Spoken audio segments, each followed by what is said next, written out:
sommes à N'Djamena, la capitale du Tchad. Le siège du CEDIRA, le Centre diocésain de recherche-action en alcoolologie, est situé dans le quartier de Kabalaï, un des plus festifs de la ville.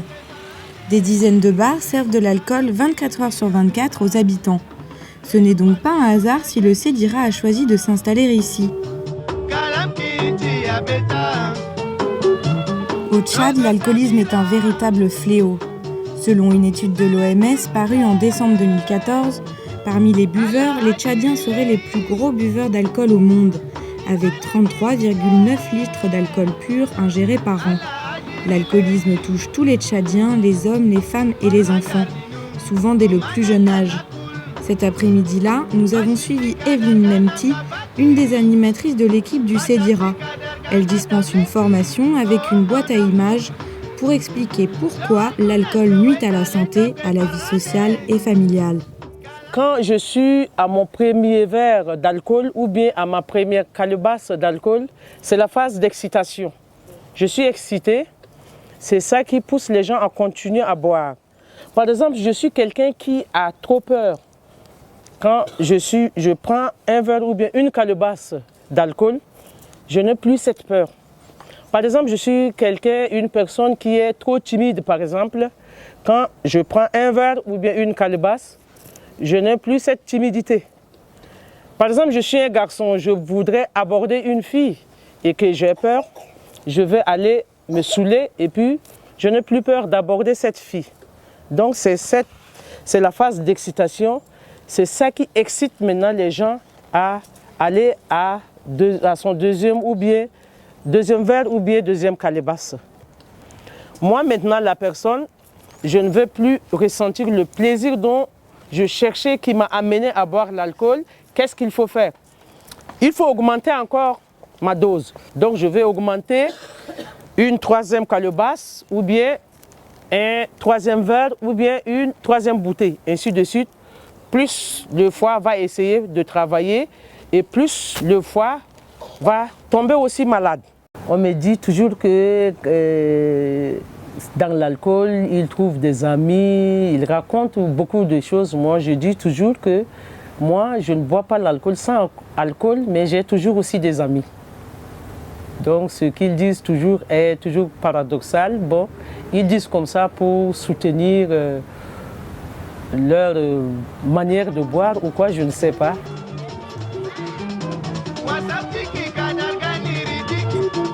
Toutes les semaines, Evelyne Memti supervise des séances de prévention organisées dans l'école de Kabalaï. Leur but, sensibiliser les élèves aux dangers de l'alcool. Aujourd'hui, le professeur utilise un problème de mathématiques. Il démontre aux élèves que lorsque le père de famille est alcoolique, il ne leur reste plus assez d'argent pour nourrir sa famille.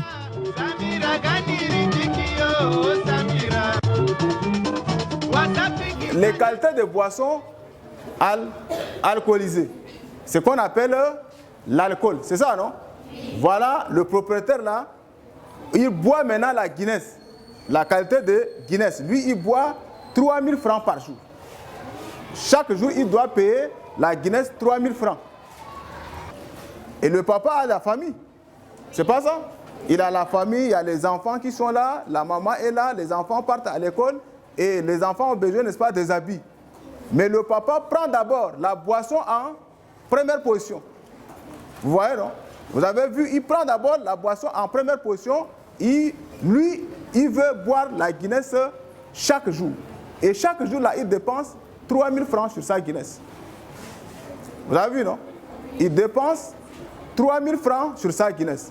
Et vous savez que quand il reçoit, n'est-ce pas, les 3000 francs par mois, il devait d'abord répartir sur les dépenses de la maison, en principe. Vrai ou faux? Voilà. Vous avez besoin de savon pour laver vos tenues. C'est pas ça? Et vous avez besoin, n'est-ce pas, de prendre le café le matin, ce qu'on appelle déjeuner.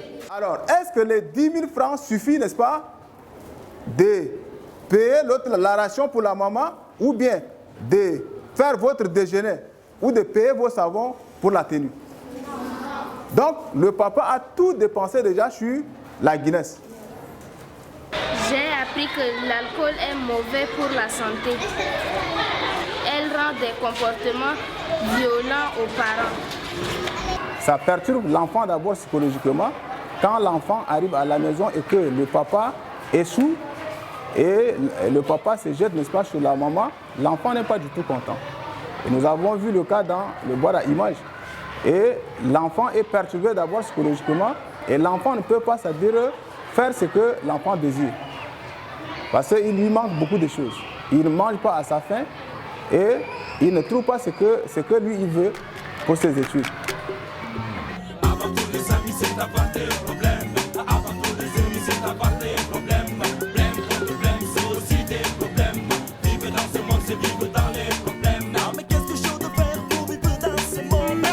Depuis 2013, le CEDIRA, dirigé par Sœur Thérèse, propose une cure fermée de désintoxication alcoolique. Pendant 10 jours, ils sont pris en charge par un médecin, une infirmière et des intervenants à l'hôpital de l'amitié Tchad-Chine. Les cures ont lieu tous les mois. Toutes les personnes alcooliques qui le désirent peuvent s'inscrire. Depuis 2013, plus d'une centaine de curistes ont pu suivre la cure. On signe un contrat avec le patient, qui donne une petite obligation en fait. C'est pour que la personne se rende compte qu'il se passe vraiment quelque chose. C'est pas juste un hôtel avec de quoi manger tous les jours pendant 10 jours. Mais on lui explique c'est un lieu de parole, un lieu de travail avec la parole, et que quotidiennement, on ira les embêter un petit peu pour parler. Pour eux, au début, c'est un peu difficile. Alors en fait, on leur donne rendez-vous directement là-bas. Et au quotidien, quelqu'un du CEDIRA vient et essaye d'expliquer, de leur poser des questions sur les fiches jours, sur des thèmes bien précis. Voilà. Il y a en même temps, les 5 premiers jours, il y a l'infirmière Nathalie qui est sur place, qui les accompagne en leur donnant des décontractants en fait, du Valium, des vitamines pour que les personnes puissent reprendre un petit peu de force et éviter les crises d'épilepsie. Bon, hier, je lui posais des questions, il m'avait dit qu'il a tenté de laisser ça avant. Mais comme il a des amis, il vient, il marche avec eux, on le trompe et puis il retombe souvent dans ça. Donc maintenant, comme il a trouvé déjà l'occasion, il va essayer de s'améliorer pour... C'est ça. En fait, le but, c'est que nous, on te donne les conseils, comment éviter les pièges. À toi, à tout le monde. C'est comment éviter les pièges pour éviter de retomber. Parce que la volonté, c'est une chose. Mais si quelqu'un derrière vous pousse encore à boire, c'est plus difficile. Il faut savoir dire non, il faut savoir s'affirmer par rapport à ses décisions. Il faut être d'accord avec soi-même. Donc c'est pas si simple. Parce que tu dis toi-même que tu as déjà essayé d'arrêter. C'est difficile. Même si tu as la volonté, c'est difficile. On est d'accord ? Des fois, il y a des gens qui ne sont pas retombés sur l'alcool. Ils disent que l'alcool les a fait aboutir. Ils ne font rien dans leur vie. Leur argent, c'est d'aller seulement boire et puis ils ne font rien avec l'argent. Ils laissent leurs femmes comme ça, leur famille comme ça, leurs enfants, tout. Même la scolarité, ce n'est pas facile de leur payer. Et maintenant, comme ils sont revenus à la conscience, ils veulent abandonner l'alcool, mais par comment ils vont abandonner l'alcool? Donc, ils ont écouté parler de CEDIRA. C'est pourquoi les gens partent à la CEDIRA pour arrêter avec la boisson et prendre la nouvelle vie. Je suis très contente de travailler avec CEDIRA parce que ça aide la population tchadienne à arrêter avec la boisson et leur argent quand même de faire quelque chose avec. Sinon, s'ils continuent avec la boisson, ça ne peut pas aller. Parce que de nos jours, tu vas voir ton ami, vous avez même âge, vous avez fréquenté ensemble, mais aujourd'hui, il va construire quand même un étage et toi, aujourd'hui, la boisson t'emporte, tu n'arrives même pas à faire rien. Tes enfants souffrent, tes femmes souffrent, ils sont là comme ça. Et alors que celui dont il a la conscience que la boisson ne peut pas m'aider à faire ça, donc il abandonne la boisson et faire ce qu'ils ont envie, quoi. Ça devient une sorte d'esclavage de consommer de l'alcool. Ça les fait beaucoup dépenser d'argent. Souvent, le couple explose. Ils perdent leur travail. Donc quand ils arrivent avec tous ces antécédents, je crois ce sont de très bonnes motivations pour essayer d'arrêter de consommer, même s'ils n'ont pas bien compris le mécanisme de dépendance qui s'est mis en place. En tout cas, ils voient les dégâts dans leur vie et ça suffit pour demander de l'aide pour arrêter de consommer de l'alcool. La boisson nous emporte ici au Tchad. Par exemple, j'ai mon petit frère qui est là, il boit, s'il trouve l'argent, au lieu qu'il donne pour qu'on lui prépare à manger, s'il trouve l'argent aujourd'hui, il part là, il boit jusqu'à il rentre la nuit tard, vers les 2h, 3h. Je m'inquiète pour qu'un jour à l'autre, peut-être, on va l'assassiner, je ne sais pas. Parce que quand il boit, il a l'habitude de se battre avec ses amis et tout ça, c'est ça qui m'inquiète. On lui avait beau parler, mais il ne veut pas nous écouter. J'ai décidé de faire la cure et pour m'arrêter la boisson, pour rester harmonie, doucement, pour faire quelque chose dans ma vie. Sinon, j'ai beaucoup d'enfants. Je commence à continuer avec la boisson. Je serai être gâté et mes enfants, ce sont des garçons là, personne qui va les aider. Je suis obligé de faire la cure pour construire mes petits terrains là, pour leur mettre dedans. Je sais bien que l'alcool c'est mauvais pour la santé, mais quand tu n'as pas un ami, il faut promener avec tes amis. Quand on te donne, tu peux boire avec eux. Tu ne peux pas refuser de boire. Pourquoi? On te donne là, tu ne peux pas. Si tu peux boire là, il faut boire. Si tu ne bois pas, on te rejette. Et personne, tu vas marcher avec lui. Là, tu es obligé de rester comme ça à la maison là. Et ça te rend fatigant.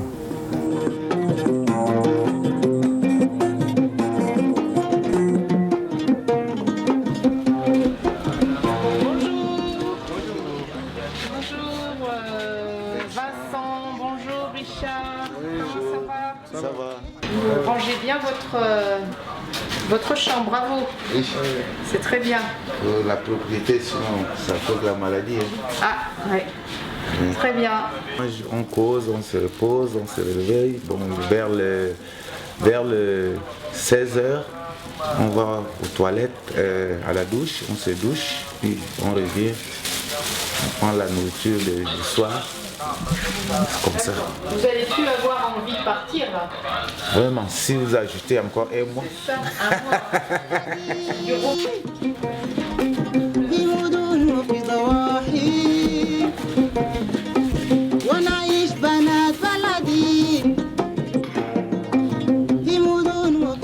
Ça fait exactement une semaine qu'ils sont arrivés et tous les jours ils ont une fiche où ils doivent répondre à des questions, discuter avec l'animateur du CEDIRA qui vient discuter, partager, les aider à réfléchir un petit peu à pourquoi l'alcool est venu dans votre vie. Pourquoi c'est devenu un problème, l'alcool. Donc on essaye de réfléchir à partir de fiches et puis au fur et à mesure que la semaine avance, on essaye de creuser un peu plus son histoire avec l'alcool.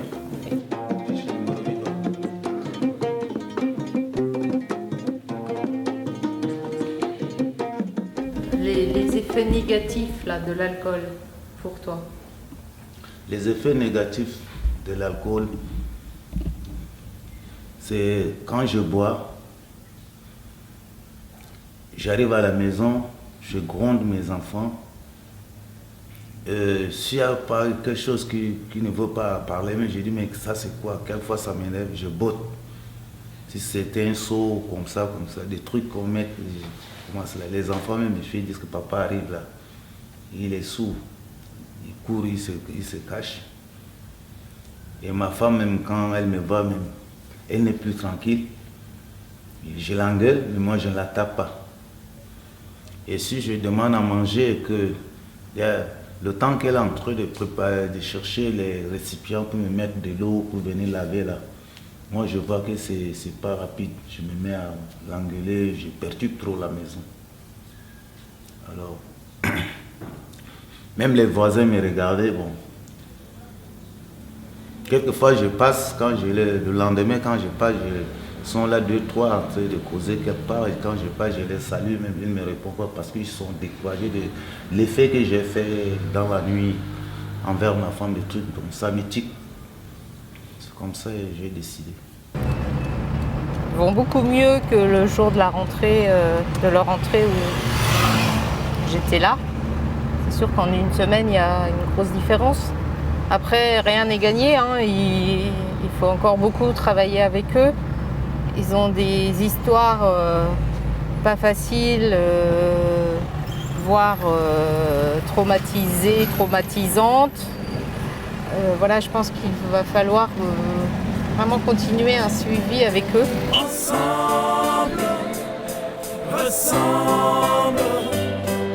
Tchad meilleur, Tchad vainqueur, Tchad champion, Tchad au cœur, Tchad des Sao, Tchad le Mayama. Le Sedi Bar, le seul bar qui ne sert pas d'alcool de N'Djamena, est ouvert du lundi au samedi entre 15h et 18h. Il accueille toutes les personnes qui souhaitent parler de leur addiction et être conseillées.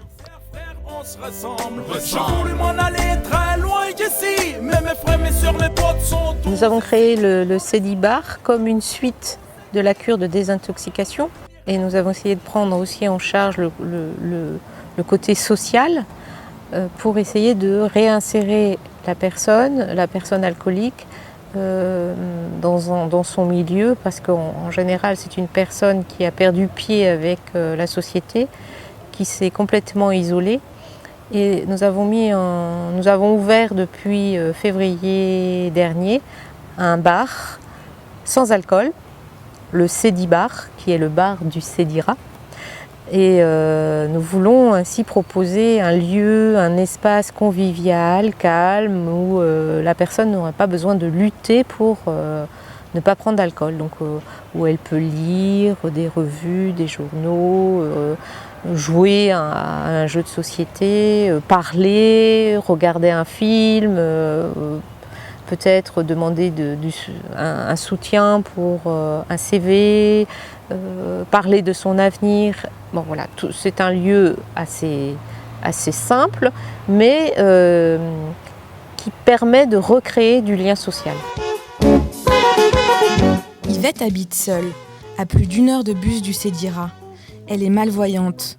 2 ans après sa cure, elle est venue pour revoir les animateurs. Les anciens curistes sont les bienvenus au Sedi Bar. Ils sont d'ailleurs encouragés à venir régulièrement pour continuer à être soutenus et se sentir entourés. La cure, c'était bien passé même. C'était bien passé. J'ai supporté et tout, jusqu'à la fin. Et pourtant, les autres ne peuvent pas supporter. Des fois, ils viennent 2-3 jours, ils démissionnent. Mais moi, j'ai fait ça jusqu'au bout et jusqu'à maintenant même. Je me sens bien. Au début, quand je buvais, je me sentais bien. Ça ne me fait même pas du mal ni quoi. Mais après ça, là, comme c'est trop dans le sang déjà, quand je prends un peu seulement là, ça me rend malade. Ou bien quand je prends un peu, ça me comment dirais-je, ça me rend nerveuse. Et j'ai le problème tout le temps avec les gens.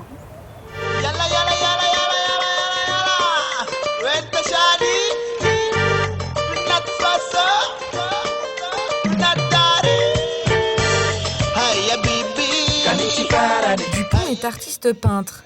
Il a commencé à boire en 1979, au moment de la guerre civile tchadienne. Depuis qu'il a suivi la cure du Sedira, en 2011, il est abstinent. Aujourd'hui, comme je suis abstinent, je ne prends pas de l'alcool.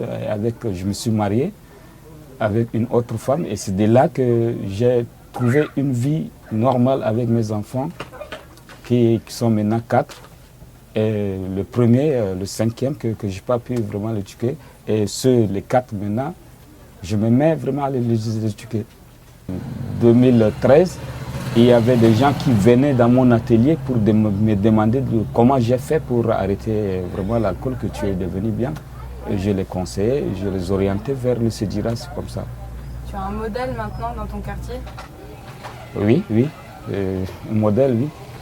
Même la sœur Thérèse disait que mon atelier devient déjà l'annexe du Sedira.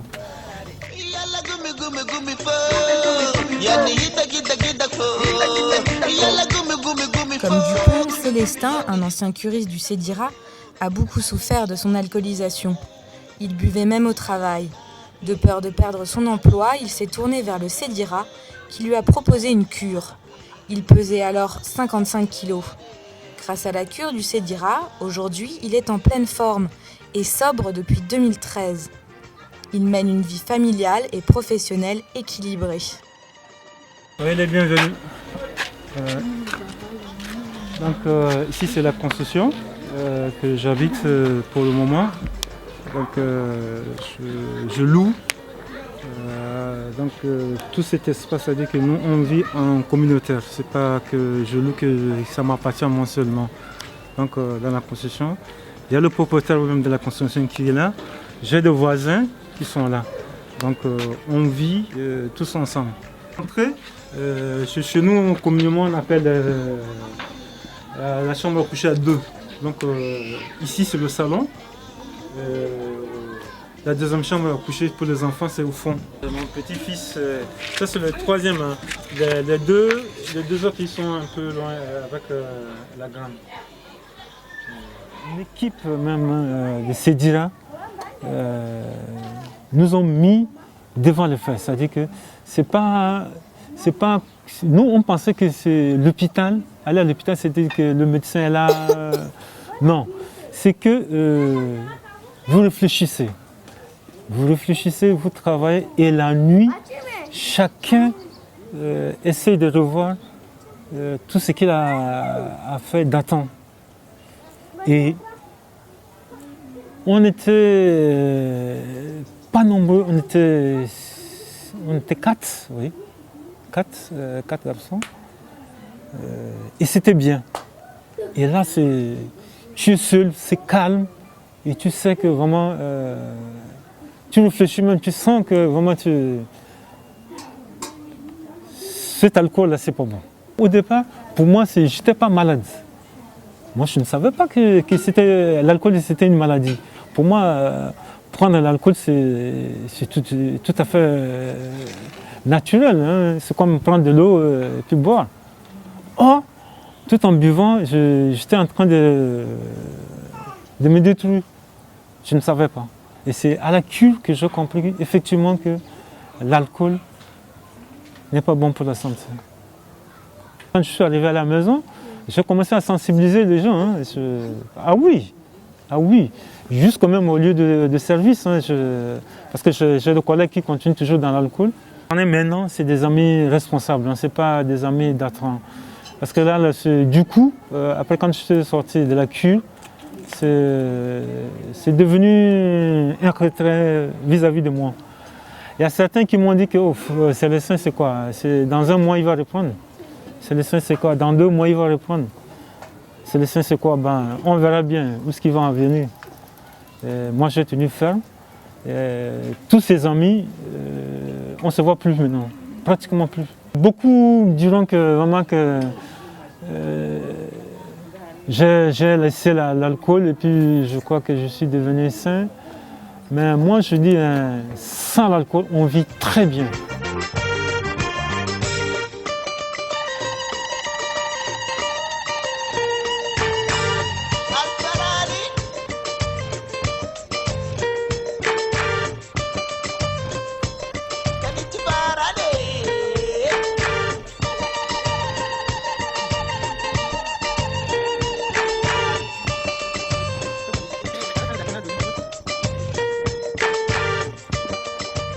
Au Tchad, la production et la vente d'alcool artisanal comme la Bili-Bili, la bière locale, est une tradition très ancrée que les femmes ont du mal à abandonner. À Walia, un quartier périphérique de Djamena, un groupe de 66 femmes a été créé par le Sedira. Elles sont formées à des activités génératrices de revenus et à la comptabilité. La doyenne du groupe, Madame Suzanne, 45 ans, nous raconte comment était leur vie avant que le Sedira ne les aide à changer d'activité. On fait chasser le sorgho. Après, on remet ça. C'est un peu compliqué, mais on enlève dans l'eau là. On fait quelques jours, pendant 4 jours comme ça là. On enlève, parce que ça sort un peu là. On enlève pour mettre au soleil. Après, c'est chasser maintenant. Pendant 2 jours là, ça chasse bien là. On amène ça au moulin. On amène ça au moulin. Après, on puise de l'eau dans le fût pour bouillir ça, pour mettre. Tu peux faire ça pendant 3 jours. 2 jours, le 3e jour là, ça devient la boisson maintenant. C'est un peu souffrant. C'est pour cela qu'on a changé là. Généralement ici, quand les femmes qui préparent aussi l'alcool, elles ont toujours des problèmes de vision, de santé partout. Parce que moi-même, j'avais préparé aussi l'alcool entre-temps. Donc, à chaque fois, le matin, la nuit, quand tu te couches, c'est comme si tu es déjà morte. Mais le jour arrive, on se lève et on fait avec, on continue. Et chaque fois, on se sent toujours très mal dans le corps. Il y a beaucoup de problèmes. Hein? On ne voit pas bien, on ne sent pas bien là, tout le corps. C'est pour cela qu'on a arrêté. Il y avait les gens de Sétivira, ils sont venus pour nous expliquer. Mieux que vous changez un peu. Est-ce que vous commencez à faire là, est-ce que vous trouvez là, est-ce que c'est bon ou c'est mauvais? C'est pour cela qu'on voit comme ça. Vraiment, c'est difficile. On a vu leur formation comme ça, c'est bon, on a changé. On est un peu solide, on est un peu bien, il n'y a pas beaucoup de dérangements.